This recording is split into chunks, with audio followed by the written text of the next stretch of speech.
உறவுகள் அனைவருக்கும் ராஜ்மகளின் அன்பான வணக்கங்கள். மீண்டும் உங்களை பேசி சாகடிக்கிறதுக்காக வந்துட்டேன். ஏன்னா நான் என்ன நினச்சிட்டு இருந்தேன்னா, சரி பழைய சேனலில் போட்ட வீடியோஸ்லாம் கொஞ்சம் நல்லா இருக்குன்னு சொன்னாங்களே, திரும்ப ரீஅப்லோட் பண்ணலாமே, அதனால் சரி அது கொஞ்சம் இன்ட்ரெஸ்டிங்காக இருக்குன்னு சொன்னாங்களே, அப்படி பண்ணலாமேன்னு நினச்சேன். ஆனால் நீங்கள் எல்லோரும் என்னை ஏமாற்றிட்டீங்க. நேற்று போட்ட பழைய வீடியோ வியூஸே சுத்தமாக இல்லை. ஸோ இப்போ புதுசாக ஒரு விஷயம், ஏதாவது நம்ம எப்பவும் போல பேசுவோம்ல, அப்படி பேசலான்னு சொல்லிட்டு தான் ஒரு ஐடியா. இன்றைக்கி என்ன பேச போகிறேன் அப்படின்னு பார்த்தீங்கன்னா, இன்றைக்கி ஒருத்தர்கிட்ட பேசிகிட்டு இருக்கும்போது சொல்லிட்டு இருந்தாங்க, என்ன தான் பண்ணாலும் மனசு எதையாவது ஒன்று யோசிச்சுக்கிட்டே இருக்குது, சந்தோஷமே இல்லை, ரொம்ப கஷ்டமாக இருக்குது அப்படின்ற மாதிரி சொன்னாங்க. அப்போ நானும் யோசித்தேன், நானும் ரொம்ப இந்த வீடியோவில் என்ன பார்க்க போகிறேன்னா, சந்தோஷமாக எப்படி இருக்கிறது அப்படின்றதான் பார்க்க போகிறோம். இதை சொல்கிறதுக்கு உனக்கு ஏதாவது தகுதி இருக்கா அப்படின்றது உங்களுக்கு நீங்கள் கேட்குறது என் காதிலே விழுது. ஆனால் என்னென்னா, ஒன்று இல்லாத போது அதை தேடி அலையிறான்ல, அவனுக்கு நிறைய அனுபவம் இருக்கும். அதனால் நம்ம நிறைய மன வழியில் துக்கத்தில் இருந்து அதை தேடி தேடி எப்படி அதுலேருந்து மீளலாம்னு சொல்லி தேடி அலைஞ்சதில் சில விஷயங்கள்லாம் எனக்கு தெரியும்ல, அதை ஷேர் பண்ணுறேன். யூஸ் ஆனால் யூஸ் பண்ணிக்கோங்க, அவ்வளோதான். இது நிறைய பேர் பார்த்துருப்பீங்களான்னு தெரியல. இதை நான் உங்களுக்கு ஆக்சுவலாக ஷேர் பண்ணிட்டேன். இதை நான் பொதுவாக எல்லாருக்குமே சொல்லணும் அப்படின்றதுக்காக தான். நான் ஒரு மூவி பார்த்தேன். அந்த மூவி பேர் பீஸ்ஃபுல் வாரியர். அது இது மூவி ரிவ்யூலாம் கிடையாது. அந்த மூவிலேருந்து நான் என்ன கற்றுக்கிட்டேன் அப்படின்றத சொல்லக்கூடிய ஒரு வீடியோ தான். அந்த மூவி பேர் பீஸ்ஃபுல் வாரியர். தமிழில் இல்லைன்னு நினைக்கிறேன். தமிழில் கிடையாது, நம்ம தமிழில் அவைலபிள் இல்லை, இங்கிலீஷில் மட்டும் தான் இருக்குது.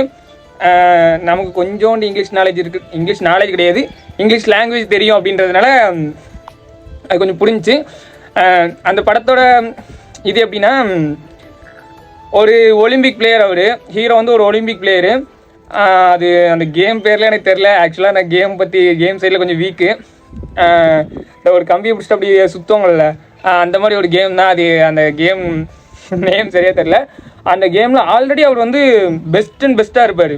அவர் ஆல்ரெடி ஒலிம்பிக்கில் வின் பண்ணுற லெவலில் அவர் ஒரு கான்ஃபிடென்ட்டில் இருப்பார். இன்னொன்று அவருக்கு பண விஷயத்துலையோ இல்லை கேர்ள் ஃப்ரெண்ட் விஷயத்துலையோ எந்த விஷயத்துலையுமே ஒரு கவலை இருக்காது.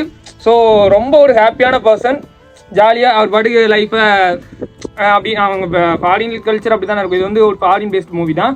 ஸோ அவங்க ஜாலியாக அவங்க இஷ்டத்துக்கு இருப்பாங்க, எந்த ஒரு கவலையும் இருக்காது. அவனுக்கு தேவையான எல்லாமே இருக்கும். பணம் இருக்கும், பொழுதுபோக்குக்காக ஃபன்னுக்காக சரக்கு அடிக்கிறது, பப்புக்கு போகிறது, இந்த மாதிரியான விஷயங்கள்லாம் இருக்கும். கேர்ள் ஃப்ரெண்ட் இருக்கும், எல்லாமே இருக்கும். இன்னொன்று அவன் அச்சீவ் பண்ணணும்னு நினைக்கிற அந்த ஒலிம்பிக் டைட்டில் அச்சீவ் பண்ணக்கூடிய திறமையும் அவங்ககிட்ட இருக்கும். ஸோ பெஸ்ட்டாக தான் இருப்பான். அவன்கிட்ட இல்லாததே கிடையாது, ரொம்ப ஹாப்பியாக இருப்பான். அந்த டைமில் அவர் என்ன பண்ணுவாருன்னா, டெய்லி காலையில் 3 மணிக்கு எழுந்துப்பாப்பில். ஸ்டார்டிங் சீன்லேயே, சரி படத்தை நம்ம எக்ஸ்பிளைன் பண்ணோம்னா, ஸ்டார்டிங் சீனே ஒரு மாதிரி சூப்பரான சீனாக தான் இருக்கும். டெய்லி 3 மணிக்கு எழுந்துப்பான். எழுந்த உடனே ஜாகிங் போவார். ஜாகிங் போகும்போது டெய்லி ஒரு பெட்ரோல் பங்க் பார்ப்பார். அந்த பெட்ரோல் பங்க்கில் ஒருத்தர் பெட்ரோல் ஃபில் பண்ணிட்டு உள்ளே போய்ட்டு டாய்லெட் க்ளீன் பண்ணிட்டு அந்த மாதிரி ஒரு வயசானவர் இருப்பார். அவரை பார்க்கும்போதுலாம் இவனுக்கு ஒரு வித்தியாசமாகவே தோணிகிட்டே இருக்கும். இது நீங்கள் ஃபுல்லாக கவனிச்சிங்கன்னா கண்டிப்பாக சந்தோஷமாக எப்படி இருக்கலான்றதுக்கு ஒரு சின்ன பாயிண்டாவது தெரியும். இவன் ஏதோ வளர்றான் அப்படின்னு நினச்சிட்டு போனீங்கன்னா கம்பெனி பொறுப்பில்லை. அதனால் போயிட்டு அந்த மாதிரி பார்ப்பான். அவரை பார்க்கும்போது மட்டும் ஒரு வினோதமாக இருக்கும். கொஞ்சம் தூரம் அவன் நடந்து போகும்போது பார்த்தா ஒரு பெரிய ஹைட்டாக ஒரு பில்டிங் இருக்கும். அந்த கீழே நின்று இருந்த மனுஷன் அந்த பில்டிங் மேலே நிற்பார். பேயன்லாம் நினச்சிடாதீங்க, அவர் ஆக்சுவலாக ஒரு ஹியூமன் தான், ஒரு வயசான தாத்தா. அதுவும் போனால் இவனுக்கு ஷாக் ஆகிடும். என்னடா இவர் இப்படி நிற்கிறாருன்னு சொல்லிட்டு பயந்து ஓடிடுவான். ஏதோ ஒன்று தப்பாக இருக்குன்னு சொல்லி பயந்து ஓடிடுவான். அப்புறம் மறுநாள் வரும்போது இவனுக்கு இல்லை, நமக்கு குழப்பமாக இருக்குது, இதை கேட்டணும்னு சொல்லிட்டு 3 மணி டைமில் அவர்கிட்ட போயிட்டு கேட்பான், இந்த மாதிரி எப்படி நீங்கள் இவ்வளோ தூரம் ஜம்ப் பண்ணிங்கன்னா, ஜம்ப் பண்ண என்னால் முடிஞ்சு அப்படின்னுவார். இல்லை, இது பாசிபிளே கிடையாது, எந்த ஒரு ஹியூமன்னாலையுமே அப்படி பண்ண முடியாது, ஆஸ் அ ஒலிம்பிக் பிளேயராக எனக்கு தெரியும், அது முடியாது, எப்படி நீங்கள் பண்ணீங்க எனக்கு சொல்லுங்கள் அப்படின்னா, அதுக்கு நீ நிறைய கற்றுக்கணும் அப்படின்னுவார். நிறைய கற்றுக்கணுமா, நான் என்ன பண்ணணும் அப்படின்னு சொல்லி கேட்பாங்க. நாளையிலேருந்து உனக்கு நான் ட்ரைனிங் கொடுக்குறேன், நீ என்கிட்ட கற்றுக்கோ, நான் உனக்கு சொல்கிறேன் அப்படின்ற மாதிரி சொல்லுவாப்பில். இவனுக்கு ஒன்றுமே இப்படி, அந்த வயசான தாத்தா நமக்கு ட்ரைனிங் கொடுக்குறாரு, கற்றுக்கோன்னு சொல்கிறாரு, அப்போது ஏதோ ஒரு சம்திங் மேஜிக்காக இருக்கும் அப்படின்ற மாதிரி இவனும் ஒரு ஆர்வத்தில் காலையிலேயே வந்துடுவான். வந்தவொடனே எனக்கு சொல்லிக் கொடுங்க, நான் ரெடி, நான் என்னால் இவ்வளோ தூரம், இப்போ நார்மலாகவே இவ்வளோ தூரம் ஜம்ப் பண்ண முடியும், நார்மலாக இவ்வளோ தூரம் ரன்னிங் ஓட முடியும், இந்த மாதிரி பண்ண முடியும், என்னால் முடிஞ்சது இதெல்லாம் அப்படி இப்படின்னு சொல்லுவான். ஒன்றும் இல்லை, போய் டாய்லெட் க்ளீன் பண்ணு அப்படின்றாரு. யூ மீன் டாய்லெட் க்ளீனிங் அப்படின்ற மாதிரி அவரும் கொஞ்சம் நக்கலை கேட்பாரு. ஆமாம், போய் டாய்லெட் க்ளீன் பண்ணு அப்படின்றாரு. இது நீங்கள் இந்த கடை கிட் படம் மாதிரி சட்டையை கழட்டி போட்டு திரும்ப தூக்கி போட்டு அந்த மாதிரி பவர் வந்துச்சு, அந்த மாதிரிலாம் கிடையாது. ஆனால் இவர் சொல்லுவார் டாய்லெட் க்ளீன் பண்ண அப்படின்னுவார். ஓகேன்னு சொல்லிட்டு அவன் டாய்லெட் க்ளீன் பண்ணுவான். அதுக்கப்புறம் வேறு என்ன பண்ணணும் அப்படின்னா, அவன் சொல்கிற வேலையெல்லாம் செய்வான். அந்த தாத்தா சொல்கிற வேலை எல்லாத்தையுமே செய்வான். ஆனால் அவனுக்கு புரியாது, என்னடா நம்ம பண்ணக்கூடிய விஷயத்துக்கும் இதுக்கும் சம்மந்தமே இல்லையே, இவர் எதுக்கு இதை பண்ண சொல்கிறாரு அப்படின்ற மாதிரி யோசிச்சுக்கிட்டே இருப்பான். அவர் வந்து ஒரு 3 கொஸ்டின் கேட்குறாரு, அதுக்கு மட்டும் பதில் சொல்லு அப்படின்னுவார். ஓகே அப்படின்னோடனே, நீ இப்போ எங்கே இருக்க? நான் வந்துட்டு மயிலாப்பூர் அந்த மாதிரி ஏதோ ஒரு, மயிலாப்பூர்லாம் கிடையாது, அவர் ஒரு ஊர் சொல்லுவார், எனக்கு அதெல்லாம் தெரில. இந்த மாதிரி மயிலாப்பூரில். சரி ரைட்டு, என்ன நீ யார் அப்படிங்கும்போது, என் பேர் இது, எங்கள் அப்பா வந்து இது அது இதுன்னுவார். ஓகே, இப்போ டைம் என்ன அப்படின்னுவார். டைம் என்னங்கும்போது மணியை பார்த்துட்டு இத்தனை மணி அப்படின்னு. ஓகே, நீ எதுக்குமே எலிஜிபிள் கிடையாதுன்ற மாதிரி அவர் மனசில் நினச்சிட்டானா, அதெல்லாம் நம்ம கடைசியில் தான் புரியும். அப்புறம் அவன் போயிட்டு இந்த மாதிரி ஒர்க்லாம் பண்ண, அந்த மாதிரி ஒர்க்லாம் பண்ணுங்கும்போது அவனுக்கு ஒன்றுமே புரியாது. என்னடா இது, நமக்கு எதுக்கு இப்படிலாம் வேலை கொடுக்குறாரு அப்படின்னு ஒன்றுமே புரியலன்னு சொல்லிட்டு ஒரு நாள் கோவப்பட்டு கத்திடுவான். கத்தின உடனே, எதுக்கு எனக்கு இப்படி எனக்கு இது மாதிரி பண்ணுறீங்க வைக்கிறீங்கன்னு சொல்லி கேட்கும்போது, படம் ஃபுல்லாக நம்ம படத்தை எக்ஸ்பிளைன் பண்ணால் இது மூவி ரிவ்யூ மாதிரி ஆயிரும். அதனால் நம்ம படத்துலேருந்து புரிஞ்சது மட்டும் சொல்கிறேன். அப்புறம் மறுநாள் அவங்க காலேஜில் போயிட்டு ஒரு தண்ணிக்குள்ளே தள்ளி விட்டுருவாரு. தண்ணிக்குள்ளே தள்ளி விட்டு, இது வந்து ஆக்சுவலாக நான் ஒரு ஜென் கதை படித்தேன். அந்த ஜென் கதையிலே இது ஒன்று உண்டு. என்னென்னா, ஒருத்தன் வந்துட்டு இந்த மாதிரி என்னால் திங்கிங் பண்ணாமல் இருக்கவே முடியல, மைண்டு என்னால் சந்தோஷமாக இருக்கவே முடியலன்னொடனே அவர் என் பின்னாடியே நடந்தோன்னு சொல்லிட்டு தண்ணிக்குள்ளே கூப்பிட்டு போவார். தண்ணிக்குள்ளே கொஞ்சம் நல்லா ஆழத்துக்கு போனோன்னே, இதுக்கு மேலே எங்கே வரணும் அப்படின்னோடனே நீ என் பின்னாடியே நடந்தோம் அப்படின்னு சொல்லி கூப்பிட்டு போயிட்டு, திடீர்னு பார்த்தா தண்ணிக்குள்ளே முக்கி அப்படியே அழுத்தி வச்சுருவாரு. ஒரு 5 நிமிஷத்துக்கு அப்படியே அழுத்தி வச்சுருவாரு. ஆனால் அவன் உள்ளே முங்கிக்கிட்டு அப்படியே விடுங்க விடுங்க விடுங்க மண்டை கண்ணியில் உதருவான், தள்ளி விட பார்ப்பான். ஆனால் ஒன்றுமே முடியாது. ஐயோ நம்மளுக்கு கொல்ல போறாரு போல அப்படின்னு பயத்தில் என்ன பண்ணுறதுன்னு இப்படி யோசிப்பா. அப்புறம் விட்டுருவாரு.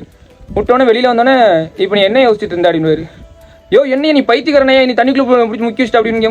நீ இப்போ என்ன யோசிச்சு, உள்ளே முங்கிருக்குமோ என்ன யோசிச்சு அப்படின்னு கேட்கும்போது, என்னை எப்படியாவது விடணும், எதுக்கு இப்படி பண்ணுறாருன்னு தெரியலையே, யார் இவர் அப்படி. இதுதான் மேட்ரு. 24 மணி நேரமும், அதாவது நீ வந்து என்ன பண்ணுறியோ அதில் உன் மைண்டை ஃபுல்லாக செலுத்தினா மட்டும்தான் உன்னால் வந்து அந்த ஒரு விஷயத்தை பண்ண முடியும்.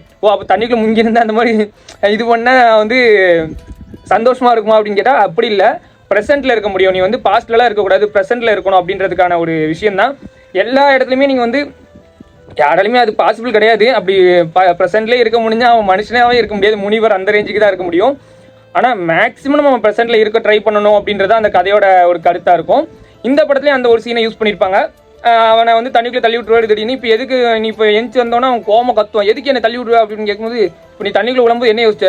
உங்கள் வீட்டை பற்றி யோசிச்சியா? இல்லை. உன்னோட ஸ்டடீஸ் பற்றி யோசிச்சா? இல்லை. உங்கள் கேர்ள் ஃப்ரெண்ட்? இல்லை. அப்போ வேறு ஏதாவது பண்ண தண்ணி அடிக்கணும் அந்த மாதிரி? இல்லை. வேறு ஏதாவது ஸ்போர்ட்ஸ், உன்னோட ஸ்போர்ட்ஸ்? இல்லை. நீங்கள் எதுக்கு தள்ளி விட்றீங்கன்னு தெரியலையேன்னு சொல்லிட்டு இதை மட்டும் தான் யோசித்தேன். அதுதான் மேட்ரு அப்படின்னு இது ஒன்று. அப்புறம் இந்த மாதிரி நிறைய அதில் வந்து ஒரு அற்புதமான ஒரு படம். அது உண்மையாகவே சொல்லப்போனால் ஒரு தத்துவ ரீதியான படம். அப்படி நிறைய கருத்துக்கள் சொல்லிட்டு இருப்பாரு. திடீர்னு பார்த்தீங்கன்னா அவனுக்கு வந்து ஆக்சிடென்ட் ஆயிரும். ஆக்சிடென்ட் ஆகி இதில் வந்து இவனுக்கு ஒரு போட்டியால் ஸ்டார்டிங்லேயே வந்து இவனுக்கு போட்டியாக 2-3 பேர்லாம் காமிச்சிருப்பாங்க. இவனுக்கு வந்து ஆக்சிடென்ட் ஆயிரும். ஆக்சிடென்ட் ஆனவுடனே கால் இதாயிரும். இவங்களால ஒலிம்பிக்கில் கலந்துக்கவே முடியாது, இனிமேல் இவங்க லைஃப் இவ்வளோதான் அப்படின்ற மாதிரி சொல்லிடுவாங்க. இவனுக்கு அவ்வளோதான், லைஃபே பிளாங்க் ஆயிரும். இவன் வந்து ஒரு 2 மாதம் கோமால தான் இருப்பான். எந்திச்சு பார்த்தா கால் நடக்க முடியாதுன்றவாங்க. சுற்றி அவன் ஃப்ரெண்ட்ஸ் எல்லாரும் போயிடுவாங்க. ஒலிம்பிக் இவன் நினச்ச ஒலிம்பிக் போயிடும். கேர்ள் ஃப்ரெண்ட் போயிடுவாங்க. இவன் ஃப்ரெண்ட்ஸுங்க, அதாவது இவனோட கம்மியான லெவலில் இருக்கிற ஃப்ரெண்ட்ஸுங்க எல்லாருமே இவனை பார்த்து சிரிக்க ஆரம்பிச்சிருவாங்க. அவங்களாம் ஒலிம்பிக்கு தயாராகிட்டு இருப்பாங்க. அப்புறம் அப்படியே ரொம்ப சேடாக இருப்பல, வாழ்க்கையே முடிஞ்சு போச்சு. எவ்வளோ சந்தோஷமாக இருந்த ஒரு மனுஷன் இந்த தாத்தாவை பார்த்துட்டு நிறைய கற்றுக்கிட்டு இருந்தான். அந்த தாத்தாவனால அவனுக்கு ஆக்சிடென்ட் ஆகாது. அவனுக்கு ஏதோ வேறு பைக்கில் போயிட்டு இருக்கும்போது ஆக்சிடென்ட் ஆகிருக்கும். உங்களில் இந்த படம் எத்தனை பேர் பார்த்துருப்பீங்கன்னு தெரியல. நான் கதையை கொஞ்சம் விட்டு சொல்லுவேன், ஏன்னா மறந்துட்டு ரொம்ப வருஷத்துக்கு முன்னாடி பார்த்த படம். அதனால் பார்த்துருந்தீங்கன்னா நான் எந்தெந்த இடத்துல தப்பாக சொல்கிறேன்னா அது நீங்களே சொல்லிடுங்க. அப்புறம் வந்து ஆக்சிடென்ட் ஆகிருக்கும். அப்புறம் ஒருத்தரையே மீட் பண்ண போவோம், கேர்ள் ஃப்ரெண்டை மீட் பண்ண போவோம், போ அப்படின்ற மாதிரி போயிடும். ஃப்ரெண்ட்ஸுங்களை மீட் பண்ண போவோம், அவனுங்களாம் கிண்டல் அடிக்க ஆரம்பிச்சிருவானுங்க. ஒரு சில பேர் ஆறுதலாக பாவப்பட்டு பேசுவாங்க, மித்தபடி அவனுக்கு உண்மையாக யாருமே இருக்க மாட்டாங்க. அப்புறம் வேறு வழியே இல்லைன்னு சொல்லிட்டு நேராக அந்த தாத்தா போய் பார்க்க போவான். அந்த தாத்தா வந்துட்டு போனவுடனே என்னாச்சு உனக்கு அப்படின்னும் போது, எனக்கு இந்த மாதிரி இப்படி அந்த தாத்தாவே நடுவில் போய் பார்த்துட்டு வந்துருப்பாப்புல. அப்புறம் வந்துட்டு சொல்லுவாப்புல, சரி இப்போ ட்ரைனிங் ஸ்டார்ட் பண்ணலாமான்னு. அவனுக்கு இன்னும் பயங்கரமாக கோவம் வந்துடும். என்னை பார்த்தா பைத்தியக்காரமாக எடுத்துருந்தா, நான் நல்லா இருக்கும்போது எனக்கு எந்த ட்ரைனிங்குமே கொடுக்காம இப்போ நான் இப்படி இருக்கும்போது எனக்கு ட்ரைனிங் கொடுக்க போறியா அப்படி இப்படின்னு சொல்லிட்டு கத்துவான். நான் என்னால் எதுவுமே பண்ண முடியாது, என் கால் உடஞ்சிருச்சு, எனக்கு பிளாஸ்டிக் கால் தான் வச்சிருக்காங்க, நான் ஒன்றுத்துக்குமே லாய்க்கு இல்லை அப்படி இப்படின்னு சொல்லிட்டு அவ்வளோதான், என் லைஃபே முடிஞ்சிருச்சு அப்படின்னு அழுவான். இவனோட அந்த தாத்தா வந்து அவனை திடப்படுத்தி, நான் அவனுக்கு இப்போ ட்ரைனிங் கொடுக்குறேன் அப்படின்னு. இவனுக்கு ஒன்றுமே புரியாது. என்னடா நம்ம நல்லா இருக்கும்போது ட்ரைனிங் கொடுத்தா கூட ஜெயிக்க வாய்ப்பு இருக்கு, இந்த டைமில் கொடுக்குறேன்றாரு அப்படின்ற மாதிரி இருக்கும். அதுக்கப்புறம் இவனை கூப்பிட்டு போயிட்டு நிறைய விஷயம் சொல்லி கொடுப்பாரு. அவன்கிட்ட வந்து ஒரே ஒரு கொஸ்டின் கேட்பாரு. அந்த ஒரு கொஸ்டின் தான் கடைசி வரைக்கும் படத்தோட கதையாகவே இருக்கும். படத்தில் அதுக்கப்புறம் நிறைய ட்ரைனிங் கொடுப்பாரு, நிறைய விஷயம் சொல்லுவார். அவன் ரொம்ப சோகமாக இருப்பான். இவன் அந்த தாத்தாவை நினச்சிட்டே இருப்பான். இந்த தாத்தா எப்போ பார்த்தாலும் இந்த இது க்ளீன் பண்ணிட்டு இப்படியே இருக்காரு, இவருக்குலாம் லைஃப்பில் இவரெல்லாம் என்ஜாய் பண்ண மாட்டார் போல அப்படின்னு நினச்சா, திடீர்னு ஒரு நாள் போயிட்டு பப்பில் போயிட்டு ஒரு சரக்கு அடிக்கிறியா அப்படின்னு, தாத்தா நீங்களா அப்படின்னா அவரும் சரக்கு அடிப்பார். இது சிகரெட் அடிக்கிறியா அப்படின்னா அவரும் சிகரெட் அடிப்பார். அப்புறம் ரோட்டில் போகும்போது திருடங்க வந்து திருட வருவாங்க, இருக்கிற எல்லாத்தையும் கழட்டி கொடு அப்படின்னா எல்லாத்தையும் கழட்டி ட்ரெஸ்ஸு கூட கழட்டி கொடுத்துருவாங்க. 2 பேருமே இன்னரோட நிற்பாங்க. என்ன நீ பண்ணுறீங்க அப்படின்னு கேட்டால் எல்லாமே லைஃப்பில் ஒரு அனுபவம் தான் அப்படின்னு அந்த மாதிரி இருக்கும். அவனுக்கு ஒன்றுமே புரியாது, எதுக்கு தான் இந்த தாத்தா என்ன தான் சொல்ல வராரு, என்ன தான் பண்ண வராருன்னு அவனுக்கும் ஒன்றும் புரியல. நான் சொல்லிட்டு இருக்கிற உங்களுக்கு ஒன்றும் புரியலன்னு நினைக்கிறேன். எனக்குமே புரியாமல் தான் பார்த்துட்டு இருந்தேன். அவர் சொல்கிறாரு வாழ்க்கையில் எல்லாத்தையுமே பார்க்கணும் வைக்கணும் அப்படின்ற மாதிரி சொல்கிறாரு. ரெண்டாவது அவர் இன்னொரு விஷயம் மெயினாக சொல்ல வர்றது, எதனாலும் ஃபோக்கஸாக ஒரு விஷயத்தில் கான்சென்ட்ரேட் பண்ணுங்க அப்படின்றதான். பைபிள்லேயே ஒரு வசனம் உண்டு, ஒரே நேரத்தில் 2 எஜமான்களுக்கு ஊழியம் செய்யாது அப்படின்னு சொல்லிட்டு. நம்ம ஒரே நேரத்தில் 2 விஷயம் யோசிச்சோம்னா ஒன்றுமே நடக்காது, 2மே பண்ண முடியாது நம்மளால். அது ஒன்று. இந்த மாதிரி விஷயங்கள்லாம் இந்த படத்தில் தத்துவங்களாக வந்துக்கிட்டே இருக்கும். ஒரு தத்துவங்கள் இல்லை, நிறைய தத்துவங்கள் உண்டு. படத்தோட எண்டில் என்ன இருக்குன்னா, அவன்கிட்ட அதே கொஸ்டினை திரும்ப கேட்பாரு, இப்போ சொல்லு, இப்போ டைம் என்ன அப்படின்னா இப்போ ஓகே, அடுத்து என்னது, நீ எங்கே இருக்க அப்படின்னா இங்கே, நீ யார் அப்படின்னா திஸ் மொமெண்ட், இந்த மொமெண்ட் தான் நான், இந்த மொமெண்ட்டில் நான் என்ன பண்ணுறேனோ அதுதான் நான். இப்போ நான் வந்து ராஜேஷ் கிடையாது, வீடியோ பேசிகிட்டு இருக்கிற, வீடியோவில் என்னோட கருத்தை பதிவு பண்ணிட்டு இருக்கிற ஒரு ஆள், அவ்வளோதான். இங்கே இந்த நேரத்தில் நான் வீடியோ பேசிட்டு இருக்கிற ஒரு ஆள்.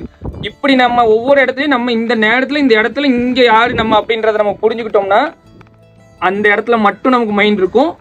கண்டிப்பாக நம்ம வந்துட்டு அந்த ஒரு வேலையை மட்டும் செய்வோம்.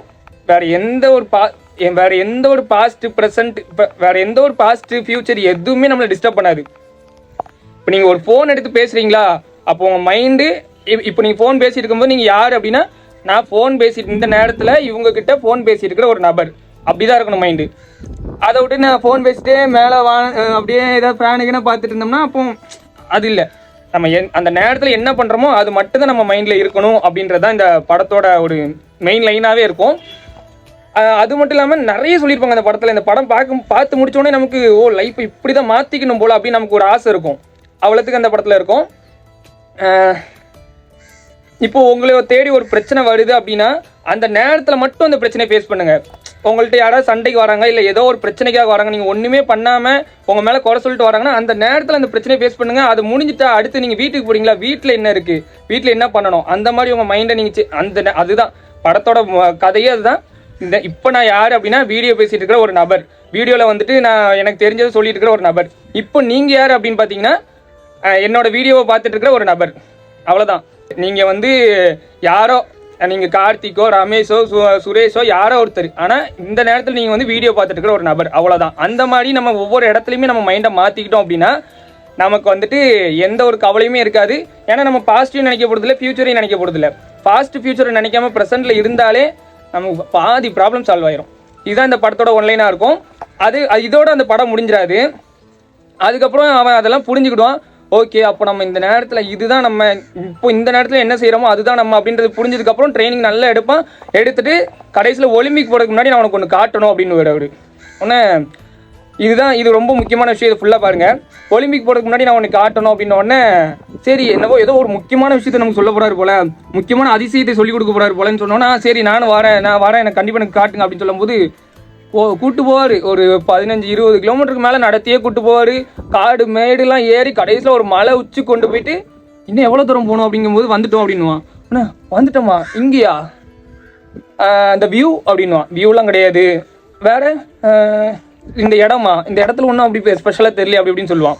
கீழேருந்து ஒரு கல் எடுத்து கொடுத்து இதுதான் அப்படின்னோடனே அந்த கல் அப்படி பார்த்துட்டு சம்திங் ஸ்பெஷல் இன் தி ஸ்டோன், அப்படி இதில் ஏதாவது ஸ்பெஷல் இருக்கா, இல்லைனா இது வந்து ஏதாவது மேஜிக் கல்லா, அந்த மாதிரிலாம் கேட்டுட்டு இருப்பான். ஜஸ்ட் நத்திங் கல் தான், சாதாரண கல் தான், கீழே கிடச்சதுல அதே கல் தான் அப்படின்னா அவனுக்கு இன்னும் இவரு நம்மளுக்கு பைத்தியமாகவே நினச்சிட்டு இருக்கிறாடா, எதுக்கு என்ன எனக்கு புரியவே இல்லை அப்படின்ற மாதிரி கேட்பான். அவர் பாட்டுக்கு நடந்து வா நம்ம இறங்கி போகலாம், நம்ம வந்த வேலை முடிஞ்சிருச்சுன்னொன்னே இவனுக்கு ரொம்ப டென்ஷன் ஆயிரும். அப்புறம் கொஞ்ச நேரம் அப்படியே யோசிச்சுக்கிட்டே இருப்பான். யோசிச்சுட்டு அவரை பார்த்து எனக்கு புரிஞ்சிருச்சு அப்படின்வான். என்ன அப்படின்னு கேட்கும்போது நம்ம போகிற இடம் முக்கியம் கிடையாது, போகிற பயணம் தான் முக்கியம் அப்படின்னு சொல்லுவாங்க. ஏன்னா அவன் ஒருவேளை ஒலிம்பிக்கில் போய் தோத்துட்டான்னா இவ்வளோ கஷ்டப்பட்டு ட்ரைனிங் எடுத்து தோத்துட்டோன்னு சொல்லி ஃபீல் பண்ணுவான். அவனுக்கு அந்த கப்பு கிடைக்கலன்னா தோத்துட்டோன்னு சொல்லி கப்பு கிடைக்கலன்னு சொல்லி ஃபீல் பண்ணுவான். அதுக்கு தான் அவர் வந்து சொல்லியிருப்பாரு, நம்ம இவ்வளோ தூரம் கடந்து வந்த அந்த பாதை, அந்த பயணம் தான் நமக்கு வந்து ரொம்ப முக்கியம். நம்ம வந்து இந்த கப்பை வின் பண்ணலையான்றது மேட்ரே கிடையாது அப்படின்ற மாதிரி. இல்லை சூப்பராக இருக்குல்ல இந்த இதெல்லாம். ஏன்னா நம்ம வந்து ஒரு விஷயத்துக்காக போராடுவோம் கடந்து. இப்போ எப்படி சொல்கிறது, பிஸ்னஸ் மேனாக ஒருத்தர் இப்போ நானே வந்து பிஸ்னஸ் மேனாக சக்ஸஸ் ஆகணும்னு சொல்லிட்டு நிறைய போராடுறேன், நிறைய விஷயம் பண்ணுறேன். எனக்கு நிறைய ஸ்ட்ரகிள்ஸ் வருது, மனசு கஷ்டம் வருது, என்னென்னலாமோ வருது, நிறைய பிரச்சனை இருக்குது. உடம்புல பிரச்சனை வருது, இப்படின்னு 1008 பிரச்சனை வருது. இதெல்லாம் தாண்டி நான் ஒரு பிஸ்னஸ் மேனாக ஜெயிக்கணும் அப்படின்றது என்னோட ஆசை இருக்குது. ஒருவேளை ஜெயிக்கலைன்னா கூட ஆனால் ஜெயிக்கணுன்றதுக்காக போராடின இந்த பயணங்கள் இருக்குல்ல, அதுதான் நமக்கு சுவாரஸ்யத்தை கொடுக்குமே தவிர நம்ம வெற்றி வந்து நமக்கு சுவாரஸ்யத்தை கொடுக்காது அப்படின்றது தான் இந்த படத்தோட கதையாக இருக்கும். ஸோ இது மூலமாக நான் சொல்ல வருது, நீங்கள் சந்தோஷமாக இருக்கிறதுக்கு ப்ரெசென்ட்டில் இருந்தால் போதும், வேறு எதையுமே யோசிக்காமல் இந்த நேரத்தில் இந்த டைமில் நீங்கள் யார் அதுதான் நீங்கள். அதே மாதிரி நீங்கள் ஒரு இலக்கு நோக்கி ஓடுறீங்கன்னா அது ஜெயிச்சாதான் அப்படின்னு கிடையாது, நீங்கள் அதுக்காக ஓடுற அந்த பயணமே உங்களுக்கு சுவாரஸ்யத்தை கொடுக்கும். ஸோ எதை பற்றி ஒரி பண்ணிக்காதீங்க, நடந்தது நடந்துச்சு, நடக்க போக தான் போகுது. இப்போது இந்த டைமில் நீங்கள் என்ன பண்ணுறீங்களோ அதை மட்டும் முழு மனசோட பண்ணுங்கள்.